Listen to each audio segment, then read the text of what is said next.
Good afternoon, everyone. What are we? Wednesday, hump day for some. Hope you're having a good day.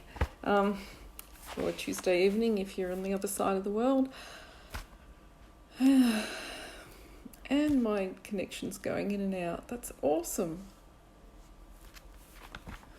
Here we go.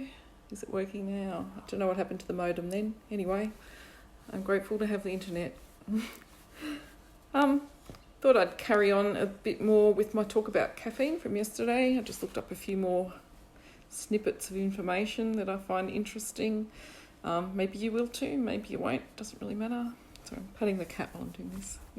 And he's about to attack something. Hi, Hayley. Okay, caffeine, again, is naturally occurring substance that actually occurs in more than 60 plants, which is kind of amazing, I thought.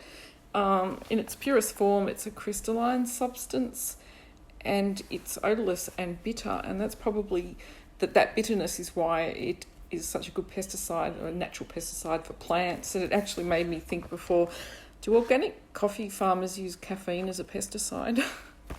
Anyway, I do amuse myself at times.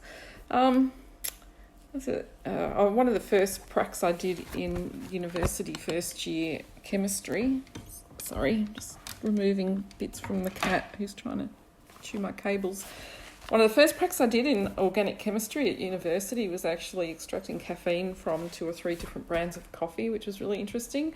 And just seeing, can't remember if they claim to have a certain amount of caffeine per serve in them, but there must have been maybe an industry standard of an average of something per serve in a coffee, and we did extract the white crystals and weighed them, and sure enough, it was pretty much on spec. So it was kind of interesting. And I actually kind of was surprised too. I don't know why. I always thought caffeine would be brown like coffee because I've always associated it with coffee. And then when we actually pulled a white crystal out, it was like, oh, wow. Its chemical common name is trimethylxanthine. And can you imagine going up asking for that at the counter? No. There's also a systematic name, for example, 137 trimethylxanthine, and there's 1 or 2 other forms of that as well. And that all depends where the methyl group sits in the molecule. It's not really a molecule, it sort of is.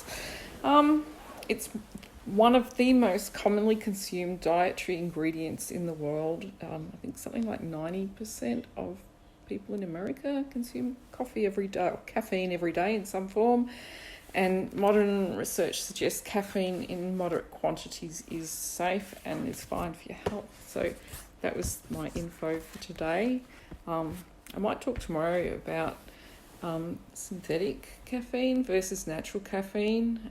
It's kind of quite an interesting topic too, and I'll tell you which one I prefer and why. It might surprise you.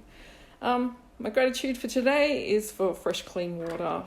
I've done a bit of sweating today because it's quite humid, and I've had to drink a lot of water today, and it's just so cool and refreshing and clean, and I'm so grateful to have access to clean water, because a lot of people in the world don't, or a lot of people in the world have to walk 30 kilometres just to get a bucket of water that's often dirty and makes them sick. So if you live in a place where you've got access to clean fresh water in your tap, even if it does smell like chlorine, I hope you find the gratitude in that. Anyway, have a nice evening, and I'll talk to you tomorrow. Bye. Thanks for watching.